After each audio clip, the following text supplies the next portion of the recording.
Hello and welcome to another video on IND AS series. So today we are here to present on IND AS 21, which is the effect of changes in foreign exchange rates. The topics that we are going to cover today are the objective and the scope, key concepts, initial recognition of foreign currency transaction. We'll also have a look at the treatment at the subsequent reporting date, how it is being measured.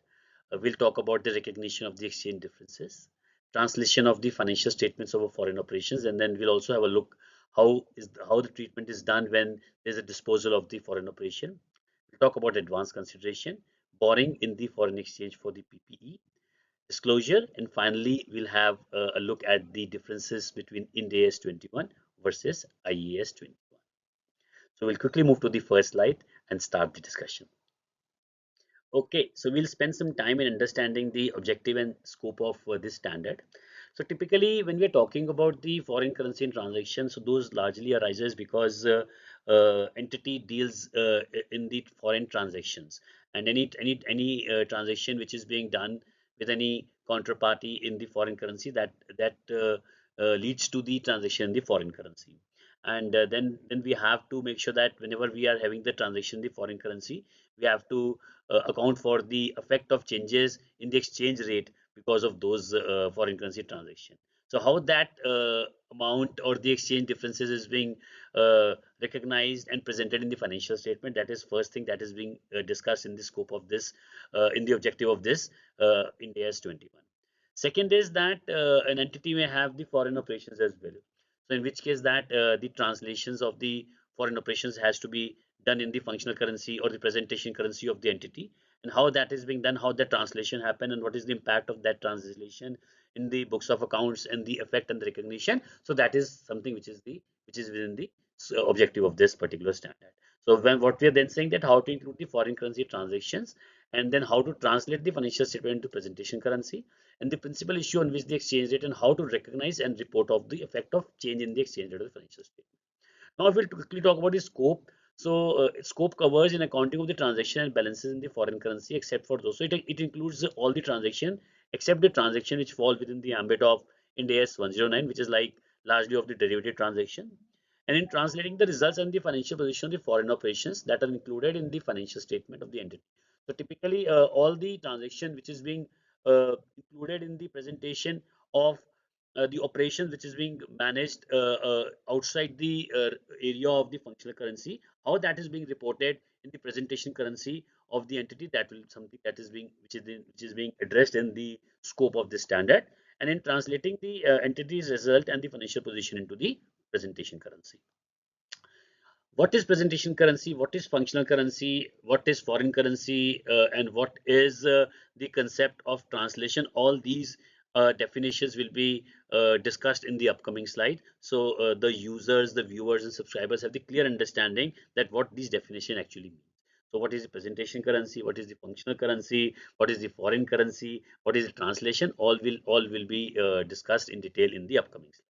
Now, when we try to compare the concept with the IAS 21, the objective and the scope of IAS 21 and IND AS 21 are aligned and there is no gap. So we'll quickly move to the next slide. Okay.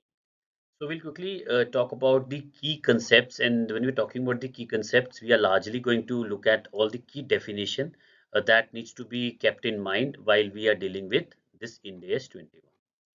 So we'll talk about the functional currency first. The currency of the primary economic activity in which the entity operates. So this is the concept of the functional currency. So which means that if entities operates in a particular currency, which largely has the impact of currency that influencing the sale price, the currency of the labor and material and overhead cost, and currency of the financing activity. So the currency in which we manage these activities. For example, if we are having the revenue which is being raised in INR, we have the expenses which is being managed in INR, and if we have currency to finance our activities is largely in the INR. So which means that our functional currency is INR. So example, an Indian company exporting to US but incurs cost in INR, the functional currency is INR. So to manage or to understand the functional definition of functional currency, concept needs to be kept in mind that these are the three economic activity in which if these are being managed in a currency, that currency is treated as the functional currency for the presentation currency. Currency in which financial statements are presented. So largely, functional currency is in many logical scenario is equal to the presentation currency. For example, if we are doing all the transactions in INR, our functional currency is INR, and hence our all the transactions be recorded in INR, and our presentation currency is also INR, because that is something that is being used to present the financial statements to various stakeholders. So functional currency is INR, presentation is USD for overseas investors. But let's say if our presentation currency is being used to present our statement to different set of the users. So in which case, if we are presenting those operations or set of the financial report to different set of the users, then our presentation currency would be different currency. So typical example, if let's say we are presenting the financial statement of Indian business to Indian stakeholders and filing our necessary filings in the SEBI as per the SEBI requirement, then our presentation currency and functional currency would be INR.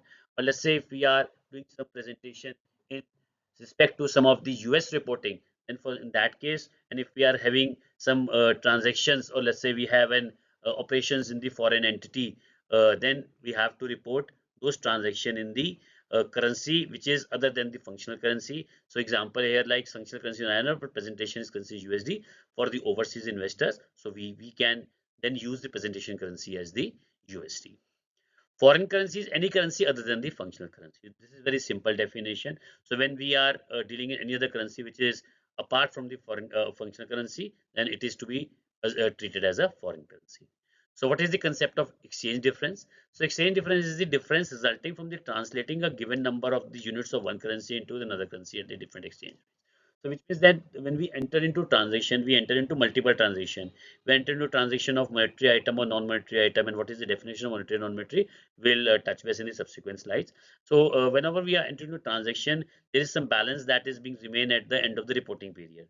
So how that balance needs to be translated, whether it is to be translated or not, under what circumstances it will be translated, what is the treatment of that translation, that will be done discussed in the subsequent slides. But exchange difference is largely the difference that arises because we are entering a transaction at a particular date, and when we have to report that transaction at the certain reporting date, then in that case it has to be translated into a particular reporting currency basis the exchange rate. And in that case, there would be some changes in the rate at which the transaction was initially recorded or recognized. So that is something that is normally a exchange difference.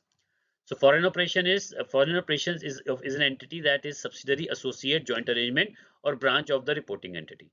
So which means that any entity which is managing its operation through its foreign subsidiary, associates, or arrangement branch of a reporting entity, the activity which is based or conducted in a country or currency other than those of the reporting entity are largely treated as foreign operations.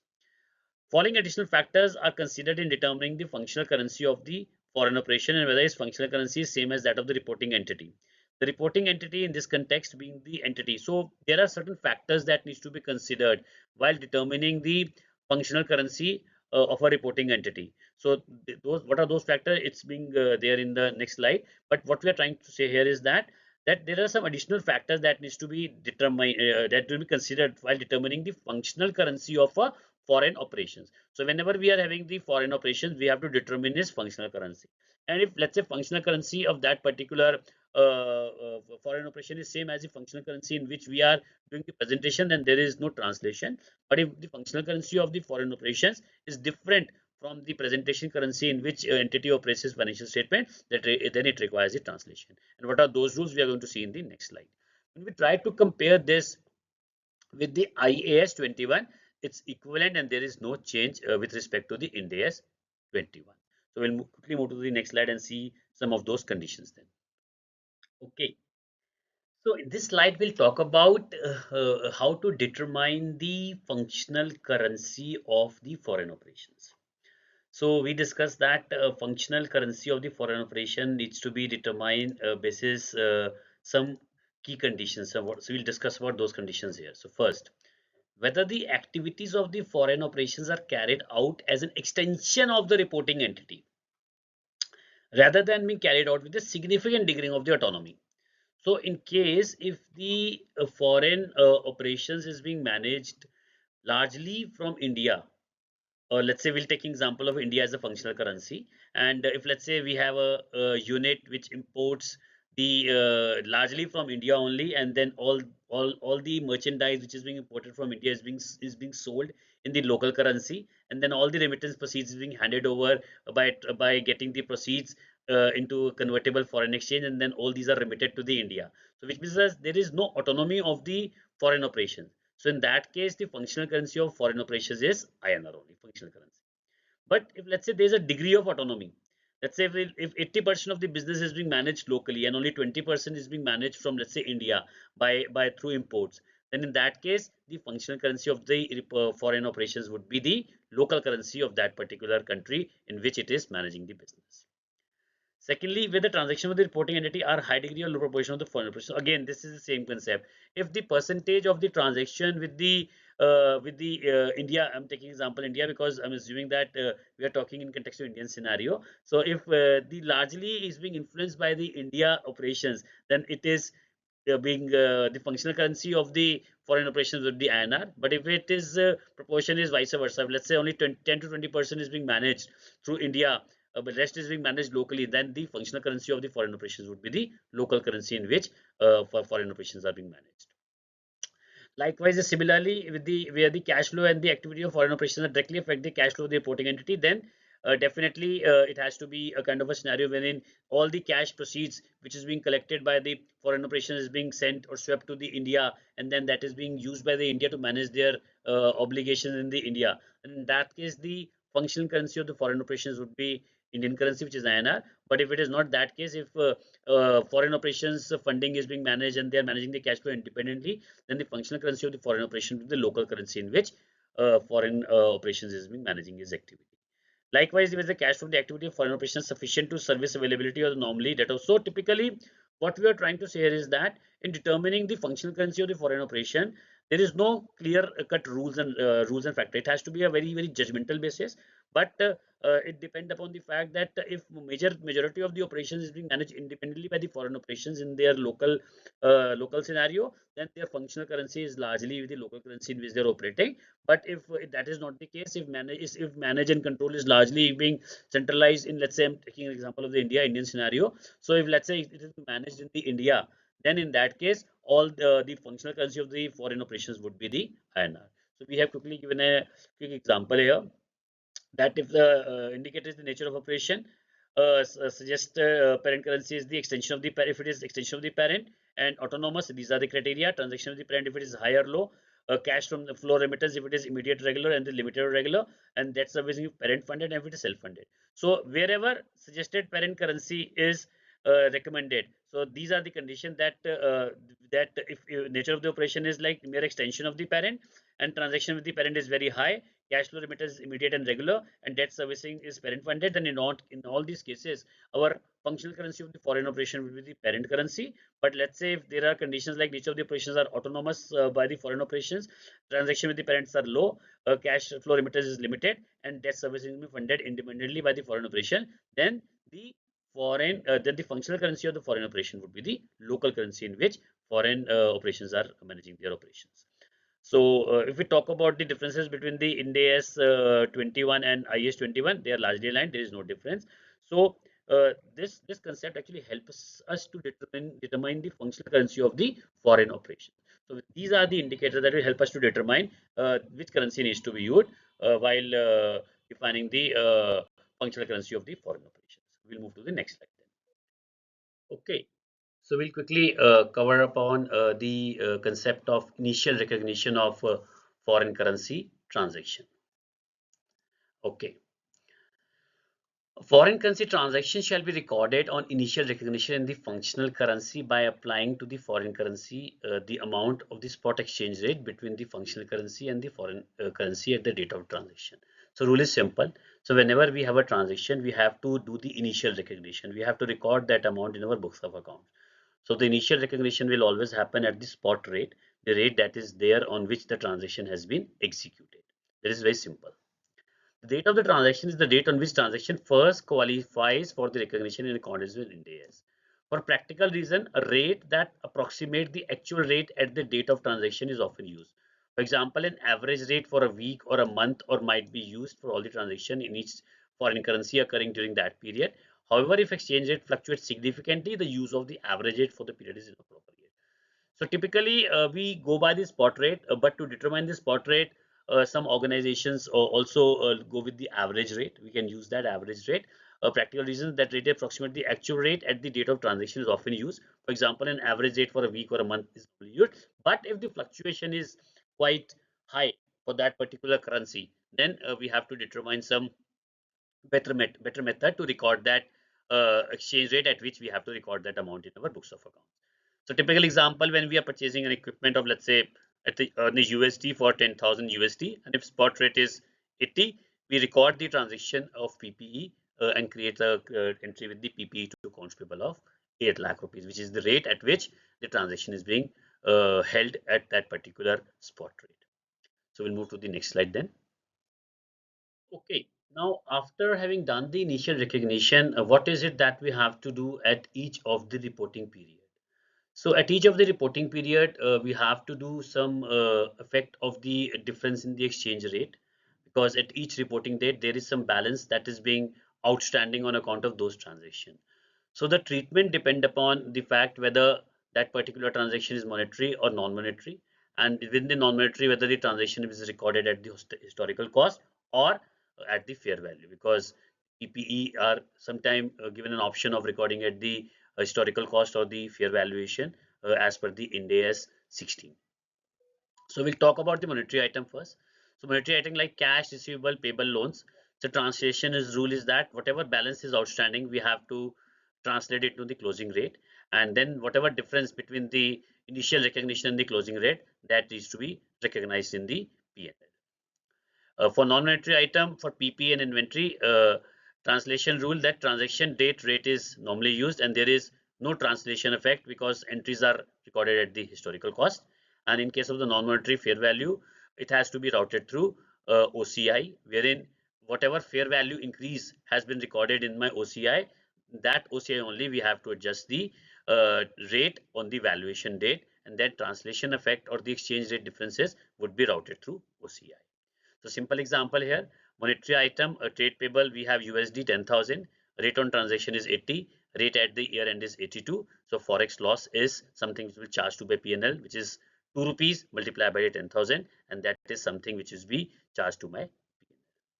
So we'll move to the next slide then. Okay. Now we'll quickly have a look at the recognition. Now we have understood what is the exchange difference. We have also understood that how that exchange difference normally arise, because at the reporting period there are some balances, and on that balances these exchange difference rise. Now how we have to account or recognize of those exchange difference in our books of account, that is the problem that we need to address as a part of this slide. So we are saying that exchange difference arising on the settlement of the monetary items or translation of the monetary item at a different exchange rate. So which means that when we are settling a particular transaction, for example, if you are settling a liability, that's a settlement of a transaction. Or if we have not settled that translation, that amount is still outstanding, then we have to translate at each reporting date basis the exchange rate that is available at that particular reporting date rather. So why they arises? Because exchange rates changes between the transaction date and the reporting date and the settlement date. So all these three rates are different. So what treatment we have to do to make that effect in the books of account is that for monetary item, example cash, receivable and payable loans, exchange difference rises, yes. Non-monetary item, historical cost, PP and inventory, exchange difference rises, no. Non-monetary item for fair value at the FV of the investment, yes, indirectly via fair value. So simple. Monetary item translation exchange difference rises, yes, it has to be accounted directly in my P&L. Non-monetary item there is no, because my all transactions are recorded in the historical cost, and non-monetary item, if it is being valued at the fair value, then all these adjustment has to be done through my fair value, because my fair value is recorded in the OCI. So all these transactional exchange differences would be managed through my OCI. So treatment for different items, monetary item, treatment for different item, non-monetary item, historical, no exchange differences, and non-monetary item at fair value. If FV is recorded to PNL, that exchange rate will be recognized PNL, but largely it has been recognized in OCI, and hence we have to do all the treatment in the OCI. So this is clear now that how that exchange difference will be recorded in in our books of accounts. We'll move to the next slide. Okay, so this is a quick summary of the recognition of the translation differences at the reporting date. So monetary item PNL, non-monetary item historical no FX difference, a non-monetary item FV through PNL it's PNL, FV through OCI then OCI, foreign operation translation always through OCI, and settlement of monetary item through PNL. So this is how we recognize the exchange differences. So we'll move to the next slide then. Okay, now we'll talk about the translation of financial statement of foreign operations. So we have understood that the transactions of the foreign operations has to be reported at a currency which is different from the functional currency, and it depends upon the conditions that we discussed in the earlier slide. So what would be the functional currency of the foreign operations depend upon the degree of the operation or the influence which the parent has on the that particular foreign operations. So if there is a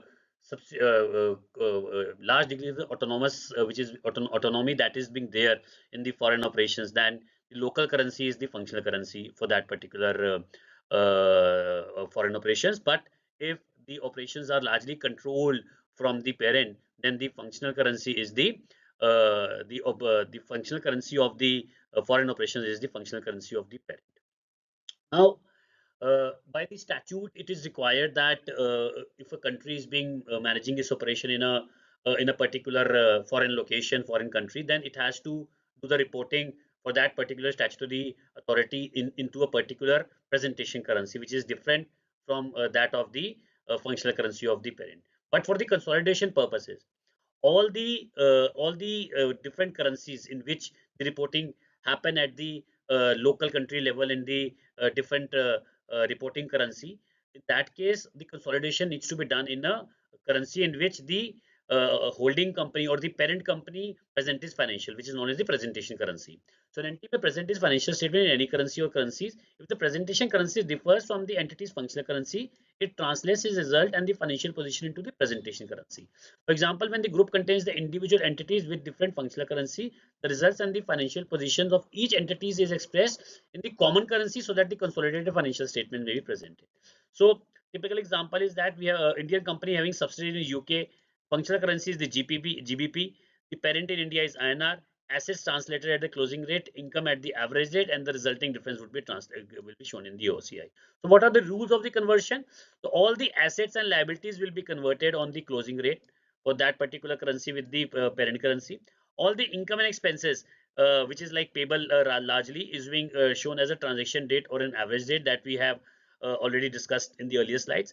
Equity as the historical rate, and the differences will be recorded in the OCI, which is the foreign currency translation differences. So any exchange difference which arise on account of the translations of the foreign currency transaction, foreign currency, because that is the functional currency of that foreign operations, it needs to be translated into the representation currencies, because if the company in which it has to do the reporting, it has to be as per the presentation currency for that particular country. Then for consolidation purposes, all these need to be translated into the presentation currency of the country in which the financials are getting reported for the parent for the consolidation purposes.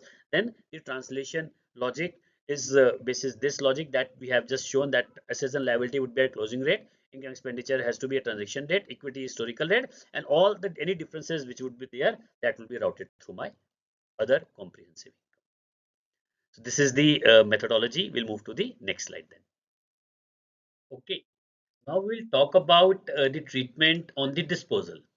So we have understood that whenever we are translating the foreign operations transaction into the presentation currencies, and then we have the translation differences which arise at the reporting period, we have to adjust that differences in the asset, liability, and income expenses. Then whatever differences are there after translating the closing financials, that difference goes to the OCI. So what will happen when we dispose of that of foreign operations? And then we are talking about the full disposal and the partial disposal. So we'll first talk about the full disposal. On disposal of the foreign operation, the cumulative amount of the exchange differences relating to that foreign operation recognized in other comprehensive income and accumulated in the separate government equity shall be reclassified from the equity to P&L when the gain or loss or the disposal is recognized. So what we have to do, we have to de-recognize from OCI and recognize in the P&L, because we are selling off or disposing of that entire operation. So whatever profit or loss that has been recognized, that will be recognized in my equity, and then the whatever accumulated translation losses or the gains that has been accounted for in the OCI, that will be retransferred or reclassified into the P&L. So this is a simple rule when it is the full disposal.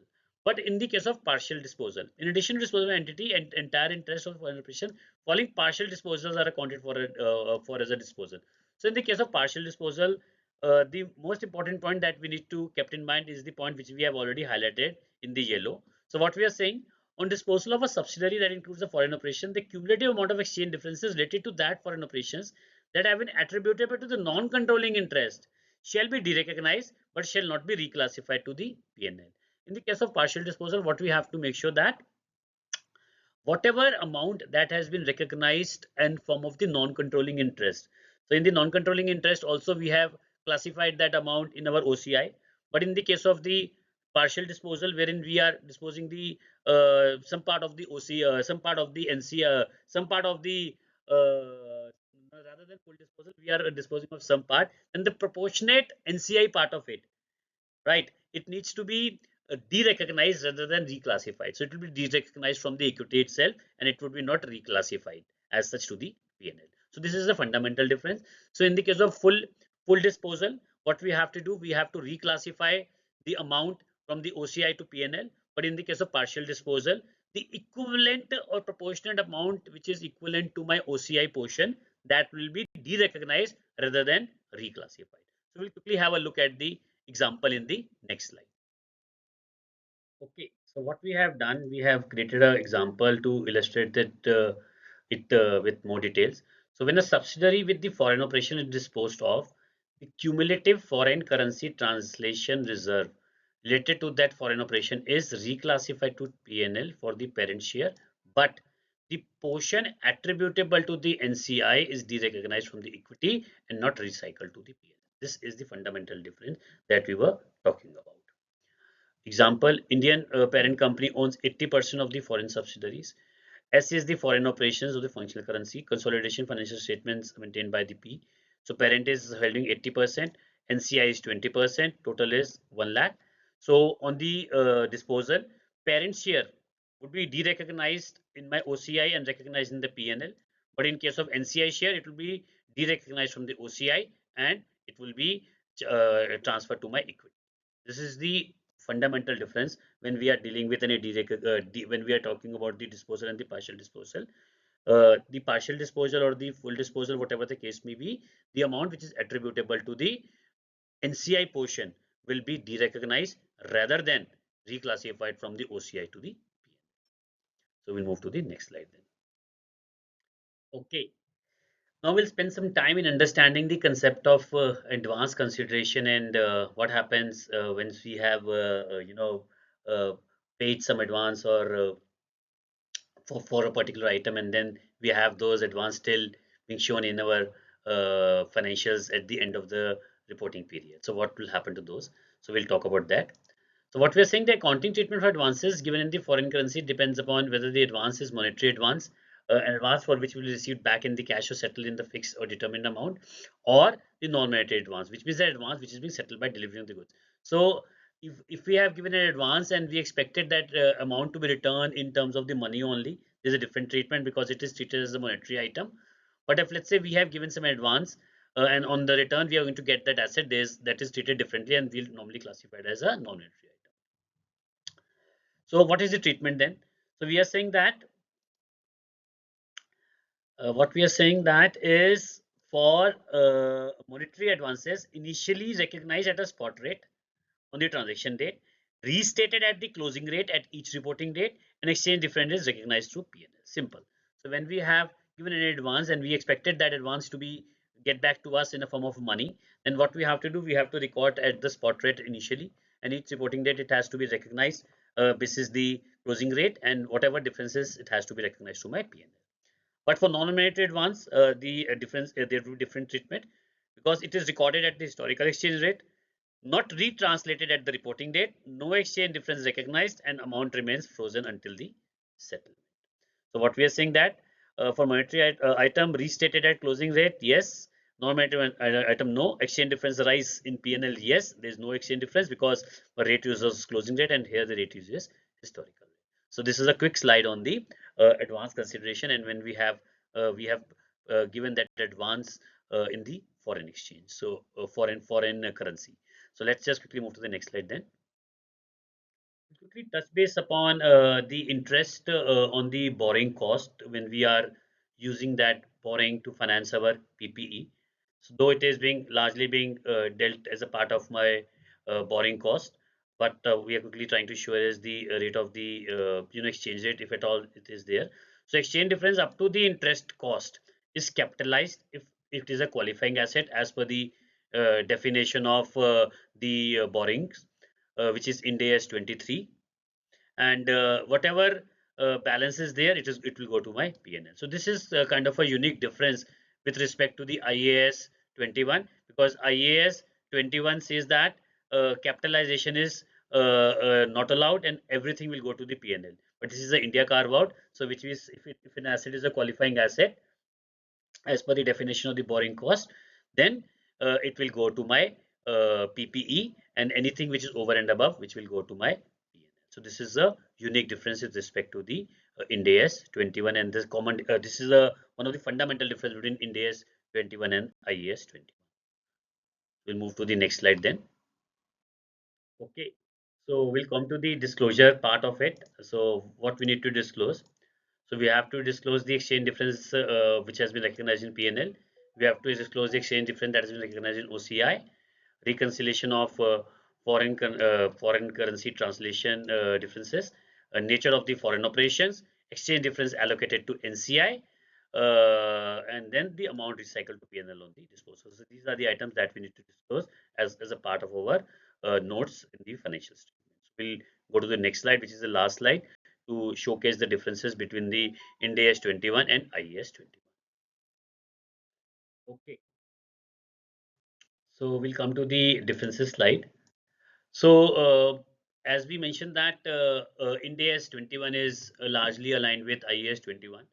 The only difference is that for forex on the PPE borrowing, which is capitalized if it is qualifying asset, the interest cost till the date of which it is put to use, or if it is a qualifying asset which is taking more than 12 months for the construction, then definitely it has to be capitalized till that date, and then but in the IAS 21, everything needs to be expensed off or charged to my P&L, and nothing is allowed to be capitalized. So this is the key fundamental difference.